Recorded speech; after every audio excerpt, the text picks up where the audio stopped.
ನಮಸ್ಕಾರ ಸ್ನೇಹಿತರೆ. ಇವತ್ತು ನಾನು ಹೇಳ ಹೊರಟಿರುವಂಥ ವಿಷಯ ಜಗತ್ತಿನ ಪ್ರಸಿದ್ಧಿಯಾಗಿರುವಂಥ ಆಟ ಫುಟ್ಬಾಲ್. ಈ ಫುಟ್ಬಾಲ್ ದೇವರು ಅಂತ ಕರೆಯುವಂಥ ಕ್ರಿಸ್ಟಿಯಾನೋ ರೊನಾಲ್ಡೋರವರ ಒಂದು ಜೀವನ ಕಥೆಯನ್ನು ನಾನಿಲ್ಲಿ ಹೇಳಲಿಕ್ಕೆ ಇಷ್ಟಪಡ್ತೇನೆ. ಹೃದಯ ಕಾಯಿಲೆ ಇದ್ದ ಬಡ ಹುಡುಗ ಫುಟ್ಬಾಲ್ ದೇವರಾದದ್ದು ಹೇಗೆ ಅನ್ನೋದನ್ನು ಒಮ್ಮೊಮ್ಮೆ ನಾನು ನಿಮಗೆ ತಿಳಿಸೋಕ್ಕೆ ಇಷ್ಟಪಡ್ತೇನೆ. ತನ್ನೆದುರಿಗಿನ ತಂಪು ಪಾನೀಯ ಬಾಟಲಿಗಳನ್ನು ತೆಗೆದಿಟ್ಟು ನೀರಿನ ಬಾಟಲಿಯನ್ನು ಎತ್ತಿ ಹಿಡಿದು ನೀರು ಕುಡಿಯಿರಿ ಎಂದು ಹೇಳಿದ ಫುಟ್ಬಾಲ್ ಆಟಗಾರ ಕ್ರಿಸ್ಟಿಯಾನೋ ರೊನಾಲ್ಡೋರ ನಡೆ ಜಗತ್ತಿನಾದ್ಯಂತ ಸಂಚಲನಕ್ಕೆ ಕಾರಣವಾಗಿತ್ತು.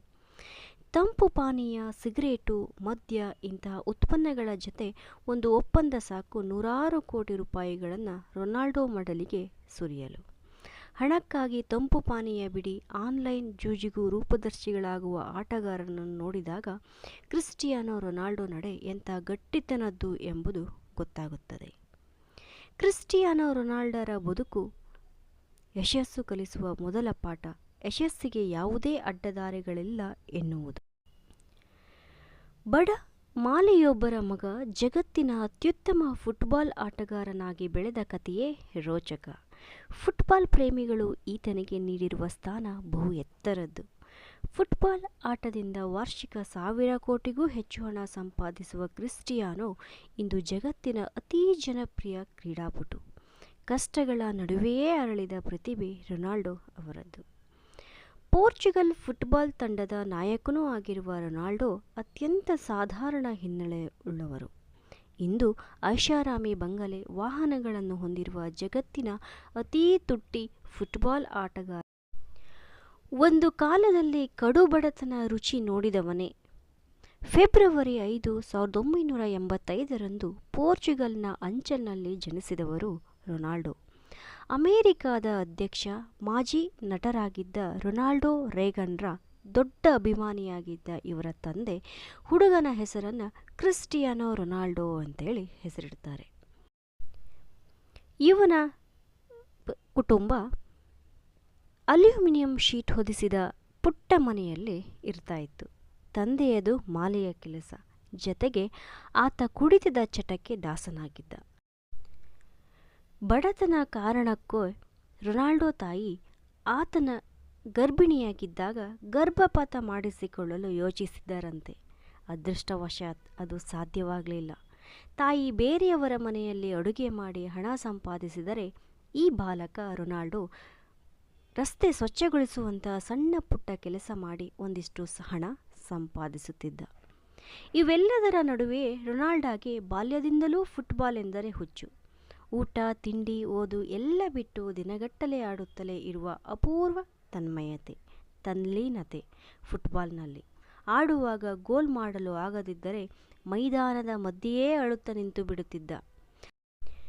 8ರ ಹರೆಯದಲ್ಲಾಗಲೇ ಆಂಡೋರಿನಾ ಫುಟ್ಬಾಲ್ ಕ್ಲಬ್ ಈ ಹುಡುಗನ ಪ್ರತಿಭೆಗೆ ಸೋತು ತಂಡಕ್ಕೆ ಸೇರಿಸಿಕೊಂಡಿತು. 10ರ ಹರೆಯದಲ್ಲಿ ಪೋರ್ಚುಗಲ್ನ ಅತೀ ದೊಡ್ಡ ಫುಟ್ಬಾಲ್ ಕ್ಲಬ್ ಅವನಿಗೆ ತನ್ನ ಸದಸ್ಯತ್ವ ನೀಡಿತು. ಮುಂದಿನ 2 ವರ್ಷ ಆ ಕ್ಲಬ್ನಲ್ಲಿ ಆಡಿದ ರೊನಾಲ್ಡೋಗೆ ಬ್ರೇಕ್ ನೀಡಿದ್ದು ಸ್ಪೋರ್ಟಿಂಗ್ ಲಿಸ್ಬನ್ ಅಕಾಡೆಮಿ.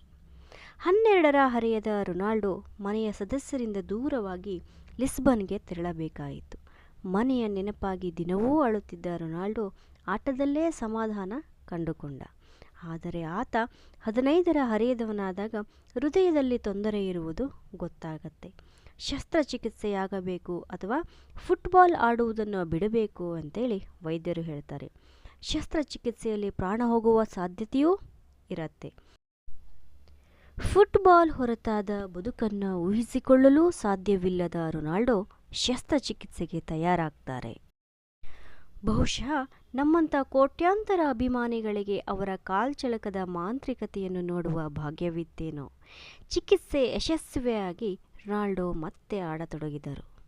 ತನ್ನ 17ನೇ ವಯಸ್ಸಿನಲ್ಲಿ ಮೊದಲ ಕ್ಲಬ್ ಪಂದ್ಯವಾಡಿದ ರೊನಾಲ್ಡೋ ತನ್ನ ಕಾಲ್ಚಳಕದಿಂದ ಎಲ್ಲರ ಮನಗೆಲ್ತಾರೆ. ಮ್ಯಾಂಚೆಸ್ಟರ್ ಯುನೈಟೆಡ್ ವಿರುದ್ಧ ಒಂದು ಪಂದ್ಯವಾಡುವಾಗ ಅದರ ಆಟಗಾರರು ತಮ್ಮ ಎದುರಾಳಿ ಆಟಗಾರನ ಆಟ ನೋಡಿ ಬೆಕ್ಕಸ ಬೆರಗಾಗಿ ಅವನನ್ನು ತಂಡಕ್ಕೆ ತರಲೇಬೇಕೆಂದು ಒತ್ತಾಯಿಸುತ್ತಾರೆ. ಹೀಗಾಗಿ 2003ರಲ್ಲಿ ಇಂಗ್ಲೆಂಡಿನ Manchester United football club $17 million ನೀಡಿ ಒಪ್ಪಂದವನ್ನು ಮಾಡಿಕೊಳ್ಳುತ್ತೆ. ಹದಿಹರೆಯದಲ್ಲೇ ಶ್ರೀಮಂತರಾಗ್ತಾರೆ ರೊನಾಲ್ಡೋ. ಅದರ ಮುಂದಿನ ವರ್ಷವೇ ಅಂದರೆ 2004ರ ಫುಟ್ಬಾಲ್ ಅಸೋಸಿಯೇಷನ್ ಕಪ್ ಫೈನಲ್ನಲ್ಲಿ ಗೋಲು ಗಳಿಸಿ ತಂಡದ ಗೆಲುವಿಗೆ ಕಾರಣರಾಗ್ತಾರೆ. 7ನೇ ನಂಬರಿನ ಜೆರ್ಸಿಯ ಈ ಹುಡುಗ ಸಾಧಿಸಿದ್ದು ಈಗ ಇತಿಹಾಸ. ಫಿಫಾ ಕ್ಲಬ್ ವಿಶ್ವಕಪ್ನಿಂದ ಹಿಡಿದು ಗೆದ್ದ ಟ್ರೋಫಿಗಳೆಷ್ಟೋ, ಪಡೆದ ಬಹುಮಾನಗಳೆಷ್ಟೋ. 2009ರಲ್ಲಿ Real Madrid club Manchester football ಕ್ಲಬ್ಗೆ $132 ಮಿಲಿಯನ್ ನೀಡಿ ರೊನಾಲ್ಡೋರನ್ನು ಸಹಿ ಮಾಡಿಸಿಕೊಂಡಿತು. ರಿಯಲ್ ಮ್ಯಾಡ್ರಿಡ್ ಪರ ಆಡುವುದು ರೊನಾಲ್ಡೋ ಕನಸಾಗಿತ್ತು. 2015ರವರೆಗಿನ ಒಪ್ಪಂದ ಅದು. ಆ ಅವಧಿಯಲ್ಲಿ ಅತ್ಯಂತ ಜನಪ್ರಿಯ ಆಟಗಾರರಾಗಿ ಹೊರಹೊಮ್ಮಿದ ರೊನಾಲ್ಡೋ 15 ಟ್ರೋಫಿಗಳನ್ನು ರಿಯಲ್ ಮ್ಯಾಡ್ರಿಡ್ ಕ್ಲಬ್ಗೆ ಗೆದ್ದುಕೊಟ್ಟರು. 2018ರಲ್ಲಿ ಇಟಲಿಯ ಜುವೆಂಟಸ್ ಕ್ಲಬ್ $100 ಮಿಲಿಯನ್ ನೀಡಿ ಸಹಿ ಮಾಡಿಸಿಕೊಂಡಿತು. 30ರ ಹರೆಯ ದಾಟಿದ ಮೇಲೂ ತನ್ನ ಮೇಲೆ ಈ ಮೊತ್ತದ ಹಣ ಹಾಕುವಂತೆ ಮಾಡಿದ ಮೊದಲಿಗ. 2015ರಲ್ಲಿ ಪೋರ್ಚುಗೀಸ್ ಫುಟ್ಬಾಲ್ ಫೆಡರೇಷನ್ ಪೋರ್ಚುಗಲ್ನ ಸರ್ವಕಾಲಿಕ ಶ್ರೇಷ್ಠ ಆಟಗಾರ ಪ್ರಶಸ್ತಿ ನೀಡಿ ಗೌರವಿಸಿತು. 2016-2017ರಲ್ಲಿ ರೊನಾಲ್ಡೋ ಜಗತ್ತಿನಲ್ಲೇ ಅತಿ ಹೆಚ್ಚು ಆದಾಯವುಳ್ಳ ಕ್ರೀಡಾಪಟುವಾದರು. ಜಗತ್ತಿನ 100 ಸರ್ವಶ್ರೇಷ್ಠ ವ್ಯಕ್ತಿಗಳೆಂದರೆ ಟೈಮ್ಸ್ ಪತ್ರಿಕೆ ಆಯ್ಕೆ ಮಾಡಿದವರಲ್ಲಿ ರೊನಾಲ್ಡೋ ಕೂಡ ಇದ್ದರು. 5 ಚಾಂಪಿಯನ್ಸ್ ಲೀಗ್ ಪ್ರಶಸ್ತಿ ಗಳಿಸಿದ ಏಕೈಕ ಆಟಗಾರ ರೊನಾಲ್ಡೋ. 600ಕ್ಕೂ ಹೆಚ್ಚು ಮಕ್ಕಳ ಅನಾಥಾಶ್ರಮವೂ ಸೇರಿದಂತೆ 100 ಸಾಮಾಜಿಕ ಸೇವಾ ಕಾರ್ಯಗಳನ್ನು ಮಾಡುತ್ತಿದ್ದಾರೆ ರೊನಾಲ್ಡೋ. 2012ರಲ್ಲಿ ತಮ್ಮ ಚಿನ್ನದ ಶೂ ಅನ್ನು ಮಾರಾಟ ಮಾಡಿ ಬಂದ 13 ಕೋಟಿ ಹಣದಿಂದ ಗೀಸಿಯಾದಲ್ಲಿ ಶಾಲೆಯನ್ನು ತೆರೀತಾರೆ. ಆಗಾಗ ರಕ್ತದಾನ ಮಾಡುವ ಕಾರಣಕ್ಕೆ ಮೈಮೇಲೆ ಹಚ್ಚೆ ಹಾಕಿಸಿಕೊಂಡಿಲ್ಲ. ಇವರ ತಂದೆ ಮೃತಪಟ್ಟಿದ್ದು ಅತಿಯಾದ ಮದ್ಯಪಾನದಿಂದ. ಹಾಗಾಗಿ ರೊನಾಲ್ಡೋ ಮದ್ಯಪಾನದಿಂದ ಮತ್ತು ಧೂಮಪಾನದಿಂದ ದೂರವಿರುವ ವ್ಯಕ್ತಿ. ಇಂದು ರೊನಾಲ್ಡೋ ಕೋಟಿ ಕೋಟಿ ಮಂದಿಯ ಆರಾಧ್ಯ ದೈವ. ಅವರು ತಲುಪಿದ ಎತ್ತರವನ್ನು ತಲುಪಲು ಫುಟ್ಬಾಲ್ ಮೈದಾನಕ್ಕಿಳಿಯುವ ಪ್ರತಿ ಆಟಗಾರನ ಕನಸು. ಆದರೆ ನೆನಪಿಟ್ಟುಕೊಳ್ಳಬೇಕಾದ ಸಂಗತಿ ಎಂದರೆ 8ರ ಹರೆಯದಿಂದಲೇ ರೊನಾಲ್ಡೋ ಫುಟ್ಬಾಲನ್ನೇ ಉಸಿರಾಡುತ್ತಿದ್ದ. ಪರಿಸ್ಥಿತಿ ಎಷ್ಟೇ ಕಷ್ಟವಾಗಿದ್ದರೂ ರೊನಾಲ್ಡೋ ಒಂದು ವಿಚಾರ ಮಾತ್ರ ಮರೆಯಲಿಲ್ಲ. ಅದೇನೆಂದರೆ ಪ್ರಾಕ್ಟೀಸ್. ಏನೇ ಆದರೂ ಆತ ದಿನವೂ ಮಾಡುವ ತನ್ನ ಕಠಿಣ ತರಬೇತಿಯನ್ನು ಬಿಡಲಿಲ್ಲ. ಈಗಲೂ ನಿತ್ಯ ಕನಿಷ್ಠ 3 ಗಂಟೆಗಳ ಕಠಿಣ ತರಬೇತಿಯನ್ನು ಕಡ್ಡಾಯವಾಗಿ ಮಾಡುತ್ತಾರೆ.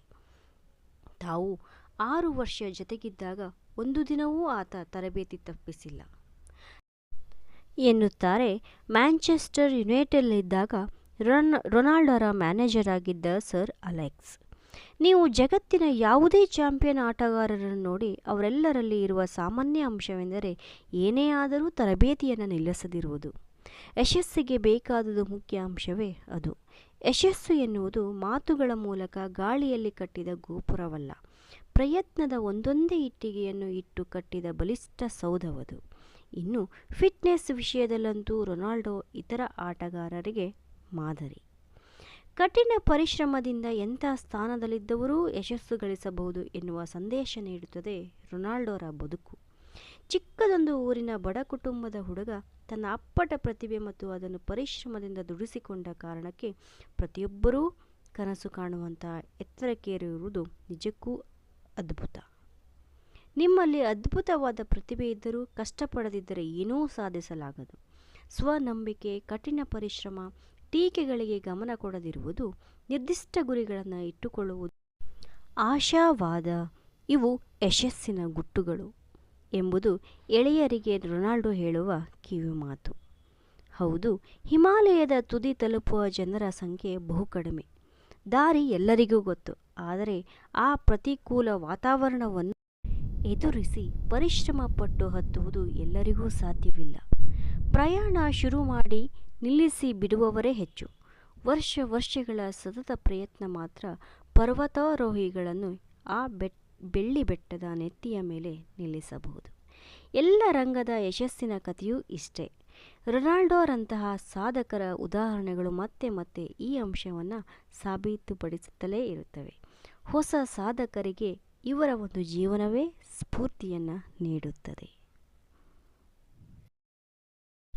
ಈ ವಿಡಿಯೋ ನೋಡಿದ್ದಕ್ಕಾಗಿ ಕೇಳಿದ್ದಕ್ಕಾಗಿ ಧನ್ಯವಾದಗಳು. ಹೆಚ್ಚಿನ ವಿಡಿಯೋಗಳಿಗಾಗಿ ಈ ಚಾನಲನ್ನು ಸಬ್ಸ್ಕ್ರೈಬ್ ಮಾಡಿ, ಲೈಕ್ ಮಾಡಿ, ಶೇರ್ ಮಾಡಿ.